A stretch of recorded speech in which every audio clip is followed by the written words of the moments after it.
Cutter Mall. John McCutcheon, it's The Economy, Stupid. Here on Democracy Now!, democracynow.org, The War and Peace Report. I'm Amy Goodman with Juan Gonzalez. Our guests are New York Times columnist Paul Krugman, professor of economics at Princeton University, and Michael Zweig, professor of economics at the State University of New York at Stony Brook. Paul Krugman, on the issue of oversight, Section 8 of the proposal that was put before the Congress, your response to how much power Henry Paulson would have and what you think needs to happen. Well, I think fortunately, that appears to be off the table. Yeah, the proposal of the weekend was incredible. I mean, I actually have the suspicion that the legal department of the Treasury has to include some Democratic moles, because it was so outrageous that it shocked whatever credibility Paulson might have had. It was basically, it said, there were actually two clauses. There's one earlier that said that this is going to be completely at agency discretion. In other words, the Treasury Secretary can do whatever he feels like. And then the Section 8, which said that his decisions shall not be subject to review by any court or any agency. So I could do whatever I feel like, and then I get, you can't second guess me after the fact. That's, you know, the Romans would appoint a dictator in times of emergency, but part of the deal was that the dictator could then be held accountable for his actions afterwards. This was like nothing. This was appointing Henry Paulson as Stalin. So actually the deal we thought we had yesterday wasn't great, but it did have an oversight board with an independent oversight board with cease and desist authority, so they could just tell Paulson or whoever it is to stop, and had some other layers of accountability in it, which is better, because this crisis is going to last well into the next administration, and even if you think that Henry Paulson is a saint, which I don't, who's the next Treasury Secretary going to be? Phil Gramm, or I've tried to come up with some liberalish name that might scare the Republicans as much as Phil Gramm scares me, and actually the only name I've been able to come up with is me. But the next Treasury Secretary, this is crazy, but that I think is off the table now. What we're now talking about is pretty much whether a plan devised by Barney Frank and Chris Dodd is going to be hammered together, or whether we're just going to see nothing at all.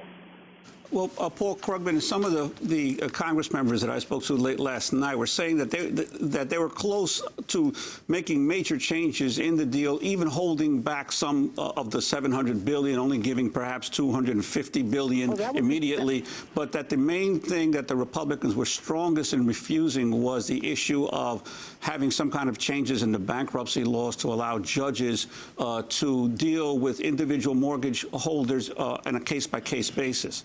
But they claim they're still going to have some kind of protection for mortgage holders who are in problems in their legislation. But my question is, how can they? Because if the government buys these securities instruments, there are thousands of individual mortgages in each one of these instruments. Picking them apart one by one and deciding which ones, I mean, can that be done?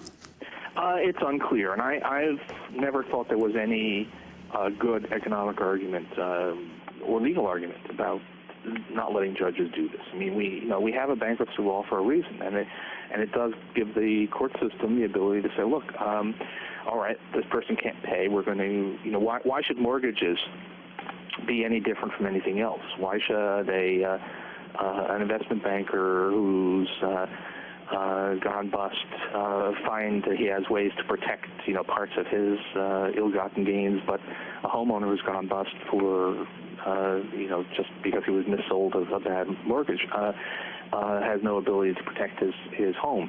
So this is certainly the right thing to do. It's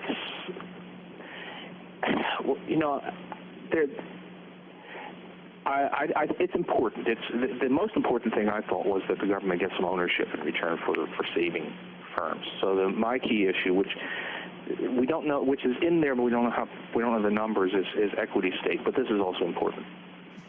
We're talking to Paul Krugman, professor of economics and international affairs at Princeton University, Michael Zweig, professor of economics, director of the Center for Study of Working Class Life at State University of Stony Brook. So what do you feel, Professor Zweig, needs to happen right now?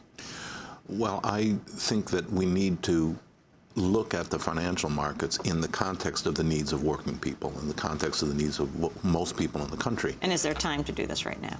Well, I think so. I think that, you know, the emphasis on we have to do this now, we have to do this week, it's sort of like Hank Paulson's version of Condoleezza Rice's mushroom cloud. You know, otherwise, you know, we give us all the power, give us all the authority. Let's not think about this too carefully, and then we'll fix it later if there's anything to be fixed.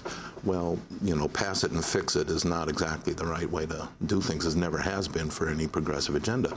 So I think that the point of departure needs to be what is it that working people need, and what they need is the kind of mortgage relief that we were just talking about. What people need is jobs and unions to get better working conditions when they get those jobs, to relieve the kind of economic distress which is so widespread in this country. The financial markets do need to be functioning. You know, you can't have an economy that has frozen financial markets where nobody can get a loan. But I don't see that you need to put that front and center and to the exclusion of any discussion of what it is that ordinary people need. Paul Krugman, are you concerned about a country with such tremendous military might, the United States, the most powerful militarily on earth, that is economically crippled? What could happen then?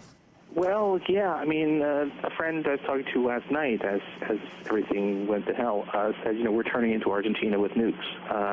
This is not encouraging. I mean, you know, what are we? We're not going to. I hope.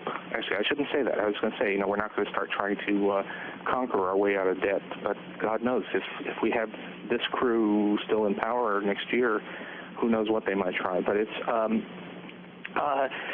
You know, we're the linchpin of the world system, like it or not. And if the United States is in a financial mess and in a political deadlock, which is where we seem to be, this can't be good for the world. I have to say, the reaction I had. I mean, I used to do a lot of third world disaster stuff. I was kind of an ambulance chaser, and looking at this, the scenes that we saw last night were the kinds of things you expect to see in Buenos Aires or Jakarta or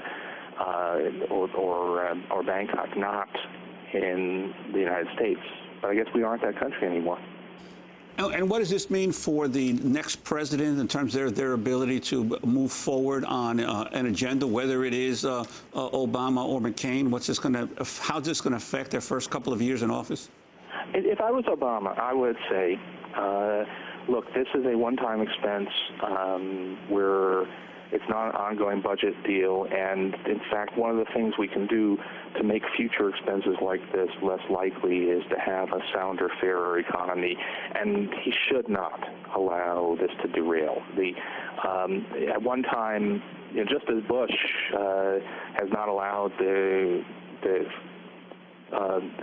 immense cost of the Iraq War to change his goals, with much better justification, Obama should say, look, healthcare reform, which is going to be the most expensive item, is too important.